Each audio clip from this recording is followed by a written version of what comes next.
strategies do you use to try and amplify that special gift that you've got? Because I do see it as a gift, particularly with all the achievements that you have gained. Um, Sometimes it might be amplification, and sometimes it might be toning it down, because you have to also, what I try to add into um, how people see me, which is who I am, because you're right, I'm very much about authenticity, and there's not a different Louise that you get in different situations. I might think differently and have because if you're constantly thinking about who is your customer in this moment, who is going to be, interested in what you're saying, who are you impacting, if you constantly are thinking in their shoes, then it changes the way you might frame things. But what I say about that even is children do that from a young age. Children will share the same story differently to their friends than they do with their parents, their teacher, or their grandparents. And it's just kind of marketing 101. It's about who are you actually targeting this message towards, and that gives you. So if you're thinking about in their shoes, how are they going to hear this? What are they going to hear in those words? So I spend a lot of time thinking about my communication, and I spend a lot of time thinking about my communication before I ever put pen to paper. So if I can use that old-fashioned term. So before I stop to write, I always think about things. If I have speeches, I think about the structure of that speech. I'm thinking about who I'm speaking to, what are they going to be interested in, what are going to be the triggers for them to be engaged. So it's constantly thinking about your audience and recognizing what you need to do. Back to that, sometimes people can hear me loudly and too loudly. So, I need to give people a space and show that I'm vulnerable and that I definitely want the input to make a decision. And sometimes decisions change because environments change, the situation changes, and you need to. So you're never wedded to the one idea, an ideology, or whatever forever. So I think enabling people to have that freedom of space around. And, as a CEO, you need to give people freedom to fail, because if you're not enabling people to fail, they're not really going to be innovating. They're not going to be innovating hard enough because no one's going to try anything that's not going to work. And you don't want to be running an organization that's not doing that, because you learn 10 times as much from failures. It'd be wonderful if everything nailed it every time. That's simply never going to happen. And so, you don't want people fearful of, I won't try that because I'll fail and then I'll be in strife in any way, shape, or form.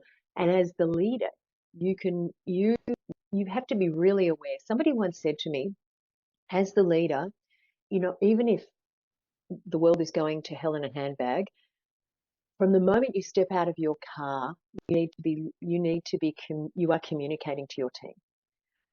Because people can see you walking into the building, etc. So if you're not looking confident, if you're not looking comfortable, people will see that. And especially when you are facing challenging times. We've all been through a time that started in March 2020 where nobody really knew what was going to happen, but we all had to imbue confidence in our teams that we had this. And we had to communicate to our teams to engage them. And one of the things that as a leader is, if you don't communicate frequently with people and share the good and the bad, then people start to make stuff up. And how do you stop that kind of that corridor mythology that establishes itself in every organization? And when I first came into the CEO role, it was just post GFC, so another crisis, and which was impacting us terribly. And the team, there was all this stuff that I was hearing, white noise that I was hearing about things that were happening, and most of them were not true at all. And so, but people were fearful of these things. And so I established then a thing called CEO Connect. And I said to everyone, if you have any questions, ask them. Because if you have those questions, don't think it's a silly question. If you have that question, another 2, 5, 10, 20 people might have that same question. So please ask me that question. And my commitment to you is I will answer it to the whole organization within 24 hours. Now, that was amazing for what it flushed out of, things that we were hearing, the questions that were being asked. And you're able then to get on top of things, because when that white noise is kind of is there, and you know it's there, but you don't exactly know what it is, because sometimes you're not hearing everything, and the more senior you become, potentially the less you hear, and that's what I try to break down as well. But that meant that by establishing CEO Connect, people could ask questions and I would answer them.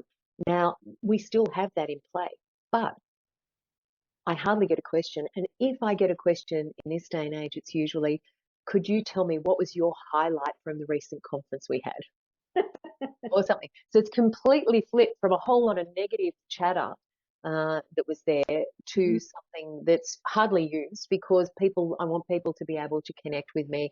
And I do spend a lot of time being physically present. Well, now that I can, obviously, COVID was a time when we couldn't do that. And I had to then, COVID was exhausting from a communication to the team point of view. It certainly was exhausting. Yeah. So you're just trying to, because you're connecting, and while the technology is remarkable, it's still not the same as meeting someone in person. No, and so, you were in calls where you were looking to see. I think the person in the top right corner of that call we just had wasn't on board, or is doing it tough, or there's something it's probably not appropriate for me, but I'd contact the manager. Can the manager call them and just check in? So observation you were making on those group calls, or did you have someone, sort of who was doing that on your behalf as well? I know. I think we all did it, because we have quite a strong culture here of care, self-care, which is absolutely the priority. Because if you're not caring for yourself, especially in any leadership role, and we're all leaders, we move in and out of leadership roles on projects, on teams, whatever. Then you have no energy to care for anyone else. And so as leaders, that self-care was such a priority during COVID, and always is.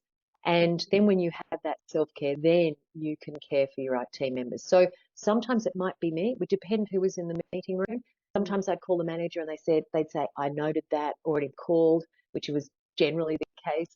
Or, depending on who it was, they would do that. But yeah, very much a sense. And we were sharing with people and saying, if you notice someone who doesn't seem to be their self, please check in, because there are a lot of people who live alone, who then, the isolation of COVID was just extreme. So yeah, I think that's very important.